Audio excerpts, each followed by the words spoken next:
At 19, she was sold to a farmer 30 years older for a blind horse and a bag of seed. The horse was already dead by the time I found out about the arrangement. Colton Greer came to me on a Tuesday, middle of haying season, wrong day for anyone to be walking across another man's field, and he told me his father had died owing a debt to a man named Harlan Petch, and that Petch had settled the debt by taking Colton's younger sister off his hands. Colton didn't say it like it was a shameful thing. He said it like it was a dry spell or a broken wheel, a fact that had happened already past the point of undoing. I remember the sweat running down the side of my neck, the smell of cut grass drying in the heat. I asked him how old the girl was. 19, he said. I didn't say anything for a while. I just looked at the line of the horizon where my hay lay in rows, and I thought about Harlan Petch, who was 49 years old and had a face like weathered saddle leather and 2 dead wives already, and a reputation in Cutter's Flats that nobody said out loud but everybody knew. I asked Colton how long ago the arrangement was made. 3 weeks, he said. She's been out there since the 1st of the month. I nodded. I picked up the pitchfork I'd set down. I went back to work. That was Wednesday. Thursday morning I rode out to Petch's place. I want to be clear about what I was and wasn't back then. I was 47 years old. My name is Amos Cade. I had 310 acres, a decent well, and a house that needed a new roof on the south side. I had been alone since my wife, Ruth, died of fever in the winter of '81, 7 years before all this, and I had not been much in town since then, and nobody had been much in the habit of seeking me out. I was not a man anyone called upon for anything except maybe to borrow a post-hole digger. I wasn't a lawman. I wasn't a young man. I wasn't a man who went looking for other people's troubles as a general rule. But I had a sense of things being wrong that sat in my gut like a stone, and I had been ignoring it since Colton Greer walked away across my field, and by Thursday morning it was still sitting there, no smaller. So I rode out to Petch's place. The house was low and gray, needed paint, sat in a hollow between 2 bare ridges that blocked the morning light until almost 9 o'clock. There was a mule in a pen that looked poor, a wagon with a busted spoke sitting in the yard, chickens, a privy leaning to one side. She was hauling water from the pump when I rode up. 2 buckets, a wooden yoke across her shoulders.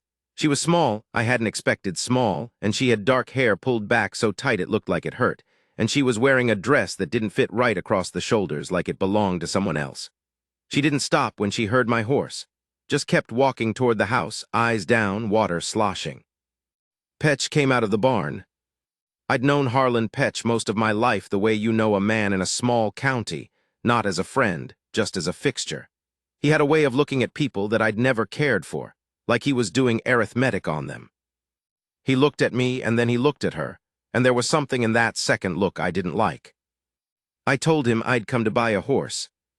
He knew I hadn't, I could see it, but he played it straight because he wanted to find out what I was doing, and we went through 20 minutes of looking at a roan mare he had that wasn't worth half what he said she was worth.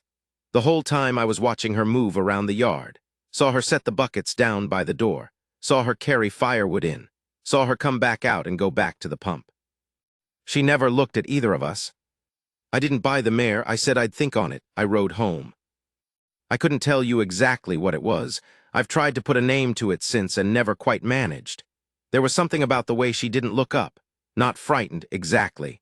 More like she'd already decided that looking up wasn't something the world owed her. I thought about Ruth a little. Ruth had looked up. Ruth had been full of opinions about everything, and she'd never once walked into a room like she was trying to take up as little space as possible. I thought about my 310 acres, and my well that had never gone dry, and the house with the bad south roof and nobody in it. And then I stopped thinking and started doing what I do when I've got a decision to make, which is work. I put in a long day, and I went to bed early, and I woke up before dawn, and I lay there in the dark for about 20 minutes, and then I got up and went into town and paid a visit to the county clerk. There was no formal marriage, no record of it. That was the thing about Harlan Petch. He operated in the space between what was legal and what wasn't, same way a man walks a fence rail. Nothing you could take to a judge exactly, just an arrangement between men. I went to see Roy Beaumont, who was the closest thing Cutter's Flats had to a lawyer, and I laid out what I knew. Roy listened with his fingers laced together on his desk, and then he told me what I already suspected, that without her saying so herself, without her wanting to leave, there wasn't much to be done from the outside. So I went back to Petch's place. This time I didn't pretend about the horse. I knocked on the door of the house and she answered it. Up close, she had gray eyes, a bruise on the side of her jaw, faint and yellow, going old. She looked at me for a second and then looked past me at my horse and then back at me. I told her my name. I told her I had a place 3 miles east. I told her that if she wanted to leave, I would take her and nobody would stop us on the road, and she would have a room in my house and work to do, and I would not lay a hand on her. I said it plain, like I was telling her the weather. She stood there a moment. She said, "What do you want from me?" I thought about that. I said I wanted nothing, but if she stayed on after a year and wanted to talk about something permanent, I was open to that conversation. But that was up to her. The leaving was what I was offering right now.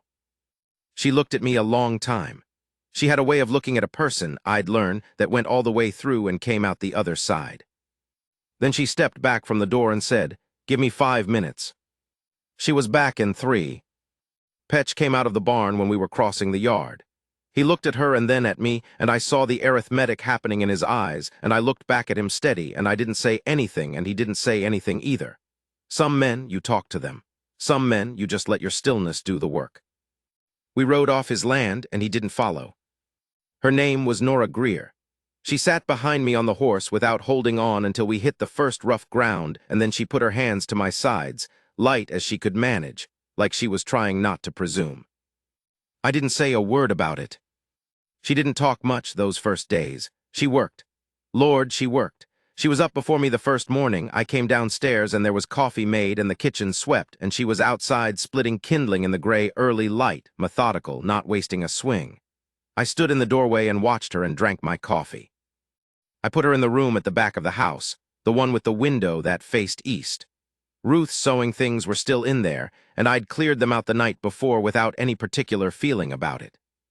It was time. Nora didn't comment on the room. She just set down the small bundle she'd brought and made the bed with the sheets I'd left folded on the chair, tight corners, pillow straight.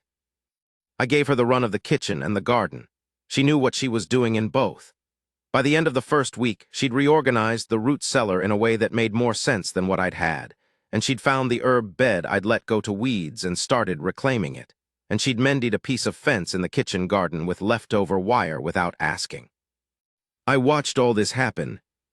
I didn't tell her she was doing a good job. I didn't want to sound like I was grading her. But I noticed, and I let her see that I noticed, and that seemed to be enough. She was afraid of loud noises. Not in a way she showed, but I'd come to understand after a few weeks, the way she'd go very still when a horse kicked suddenly at its stall boards, or when I came inside and set my rifle down harder than I meant to. Not jumping, just still, waiting. I started being quieter, set things down easy, gave her room in doorways, let her hear me coming. I don't know when she stopped being still like that. It happened gradual, the way ground thaws. There was a man named Decker, Clay Decker, who worked a claim about 8 miles out and came into Cutter's flats maybe once a month for supplies. Big, loud, the kind of man who needed you to know he was in a room. He'd had dealings with Petch over the years, nothing formal, just the way certain men circle each other. He came to my place one afternoon in October, said he had a message from Petch. I was in the yard.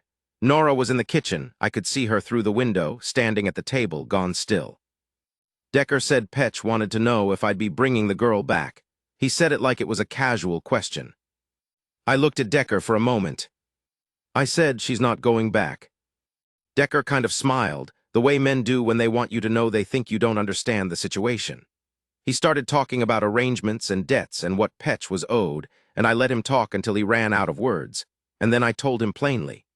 Harlan Petch had no claim on that woman, and if he sent anyone else to my land to say otherwise, there would be a different kind of conversation. Decker looked at me. I was not a big man. I never had been. But I had stood my ground in enough places over enough years that I'd learned how to stand it, and I stood it now. He left. Nora was in the doorway of the kitchen when I came back to the house. She'd watched from there. She had a dishcloth in her hands and she was twisting it.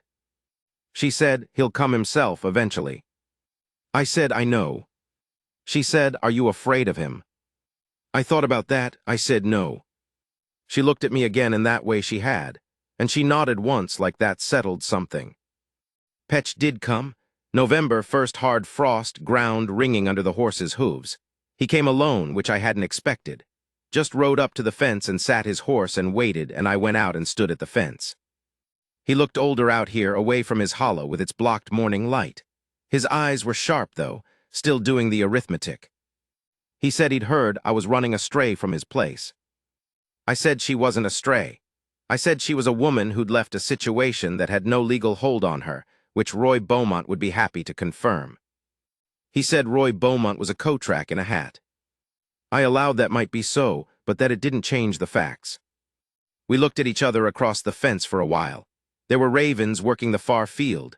The cold was particular that morning, the kind with a smell to it like iron. He said, "You think you're doing something here." I said I didn't think about it in those terms. He said, "She's going to ruin you." I said, "Right off my land, Harlan." He sat there another 10 seconds. Then he turned his horse and rode. I stood at the fence until he was gone over the ridge. Then I walked back to the house. Nora was standing in the yard. She'd come out I don't know when. She was standing in the frost-pale grass with her arms crossed, and she had watched the whole thing. She said, "He won't be back." I said, "No." She said, "How did you know he'd go?" I said, "Because men like that respect exactly one thing, and I showed it to him." She looked at me for a long time in the cold white morning.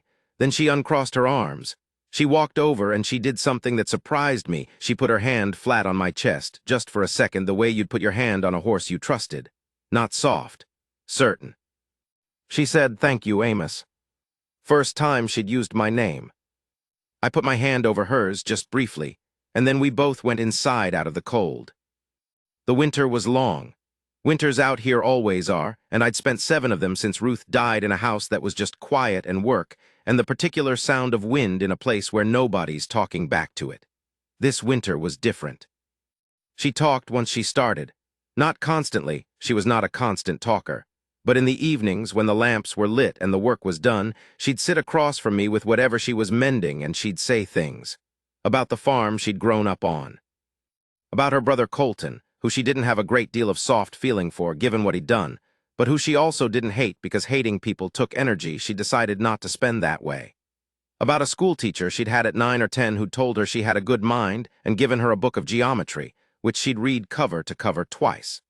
She said she still remembered the feeling of working a proof, the way everything locked into place. I listened. I was not much of a talker myself, but I was a good listener. Ruth had always said so, and I found I liked listening to Nora. She had a clean way of thinking. When she said a thing, it was the thing she meant. She asked me questions, too. What I'd done before the ranch, what Ruth had been like. Whether I'd ever thought about leaving this part of the country. I told her Ruth had been steadier than me. Smarter, probably. She'd held certain things in place by just being herself. I'd thought about leaving after she died, but I couldn't figure out where I'd be going that would be better than what I already had, which was good land and a house I knew and work that meant something. Nora nodded at that like it was the correct answer. I don't know when I started looking forward to evenings. Sometime in December, I think. January brought a hard stretch, 20 below for 9 days.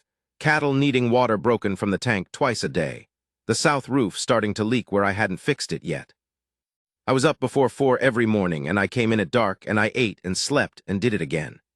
Nora kept the house warm, kept food on the stove, kept the household running with a quiet competence that I had stopped remarking on because it had become the shape of things. One morning near the end of that stretch, I came in from the tank and my hands weren't working right.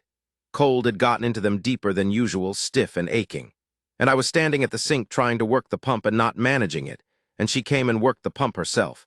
And then she took my hands and put them in warm water she'd had on the back of the stove. And she stood there and held them, not talking, just keeping them in the warmth. I didn't say anything either. I just looked down at her hands wrapped around mine. She had strong hands, working hands, a small scar on the back of the left one from something she'd never mentioned. When the feeling came back, I said, "Thank you." She said, "Don't thank me. This is my house, too." It was the first time she'd called it that. She said it plain, no emphasis, like it was simply a true thing. I suppose it was. In March, when the ground started to soften and there was a smell of mud and coming grass, Colton Greer came out to the place. He'd heard how things had settled, I expect, and he came to see it for himself. He had the look of a man who wasn't sure which direction his conscience ought to point. Nora met him in the yard. I stayed on the porch. Not hiding, she knew I was there, just giving her room. I couldn't hear everything they said. I could see the shape of it. Him talking, her listening. Him with something he was trying to work out, maybe apology, maybe justification, hard to say. Her standing square, arms at her sides, listening with that level way she had. After a while she said something and he nodded, and she said something else and he nodded again. Then she turned and looked at me on the porch, and she walked back toward the house. She didn't invite him in. He rode off after a minute or two. She came up the porch steps and went inside. I followed. She was at the stove. I asked her if she was all right. She said he thought he'd find me unhappy. I said, is that what he thought? She said he looked relieved when he saw the place. The house, the garden, you. I said he was just seeing to his conscience. She said maybe. She stirred whatever was in the pot. She said, I told him I was fine. She paused. She said, I told him I was better than fine. She didn't look at me when she said it. She kept stirring. But her chin came up just a little and the corner of her mouth moved. I went back outside to work. We didn't talk about what we were for a long time. People in town formed their own ideas about it. I could see that when we went in together for supplies. And I didn't discourage those ideas, but I didn't confirm them either, because it wasn't their business. And more than that, it wasn't settled yet in my own mind what I was hoping for. What I knew was this: I liked coming home. I liked that she was there. I liked that she moved around my house, our house, she'd said, like she belonged in it. I liked that she didn't ask anything of me except to be straight with her, and I liked that she was straight with me in return. I liked that she was not afraid of hard work and that she had opinions about things and that she was not trying to become small. She was getting her size back. That's how I thought about it. When she'd come off Petch's place, she'd been contracted somehow. By the spring, she was fuller, took up her proper space. I liked watching that happen. It was a May evening, after supper, lamplight warm across the table. She'd been reading. I'd ordered some books from the catalog in the fall, partly thinking of her and not saying so, and she set the book down and looked at me over the lamp. She said, Amos. I said, She said, that conversation you mentioned, in the fall when you brought me here. You said after a year if I wanted. I said, I remember. She said, it's been more than a year. The lamp hissed a little. Outside, a night bird called once and went quiet. I said, are you wanting to have that conversation? She looked at me for a moment. She said, I've been waiting to see if you'd bring it up. I said, I didn't want to pressure you. She said, I know that about you. It's one of the reasons. I didn't say anything for a moment. Then I asked, what are the other ones? She stood up from her chair and came around the table, and she sat on the edge of it near me. And she took my face in both her hands, rough palms, warm, and she looked at me the way she'd learned to look at me, all the way through. She said, I've had a man who kept me because it cost him nothing to do so. You're the first man I've known who held the door open and let me decide which way to go. That's not a small thing, Amos. That's not a small thing at all. She said, I'd like to stay. I put my hands on hers, holding them against my face. My hands were bigger than hers, but in that moment I felt the steadiness flow the wrong direction from her to me. Like she was the fixed point, and I was the thing being held in place. I said, then stay. She said, ask me properly. I almost smiled. I said, Nora Greer, will you marry me? She said, yes, but you could have asked me in February. I said I was working up to it. She laughed. I don't think I'd heard her laugh before, not a full one. It changed her face, made it younger. We married in June, just us and Roy Beaumont and his wife and the minister, no fuss. She wore a blue dress she'd made herself out of fabric I'd bought without telling her why. That detail she discovered afterward when she found the receipt in a coat pocket. She didn't say anything about it. She just looked at me for a moment in that particular way and then folded the receipt and put it in the pocket of the blue dress. She kept it there. I know because I saw it later, touching her pocket now and then. The way you touch something you want to make sure is still there. People ask me sometimes, not often, but sometimes, what made me ride out to Petch's place that first Thursday? What made it my business? I never quite know how to answer that. I wasn't a hero. I'm still not. I'm a man who had 300 acres and a roof that needed fixing and 7 years of quiet that had become too quiet. And something in me knew before my head worked it out that when a wrong thing is sitting close enough to your fence line, doing nothing about it is its own kind of choice. I brought her here because it was the right thing to do. What grew after that, the evenings, the talking, the way she put her hand flat on my chest that cold morning, the way she said this is my house too, the way she held my face in May and said I'd like to stay, none of that was the plan. None of that was something I could have told you I was looking for. But I'll tell you what it did. 7 years I'd been keeping the ranch, running it, working it, making it produce. And I'd done all of that and done it well enough, but I'd been doing it the way a man does things when nobody's watching. When there's no one who sees whether he does it right or just does it fast. She watched, she saw. Not what I had, what I did, how I did it, the kind of man I was when nobody was checking. And she chose it, chose me on purpose. With her eyes open and the door held wide. I don't know what else a man could want. The south roof got fixed that autumn. Nora stood in the yard and watched me work and handed things up and told me twice I was putting the angle wrong, and she was right both times. We worked on it for 3 days, and when it was done, she looked at it from different angles and said, "That'll hold." I said, "That'll hold." The light was going orange in the west. There was a smell of dry grass and first turning leaves. She came and stood beside me looking at the roof, and her shoulder was against my arm, and we stood like that a while. That's what I think of when I think of all of it. Not the hard parts, not Petch and Decker and the long cold winter. Not even the evening with the lamp and her hands on my face, beautiful as that was. I think of the two of us standing in the yard looking at a roof that would hold, shoulder to shoulder, nothing left to prove. Her saying that'll hold, and meaning more than the roof.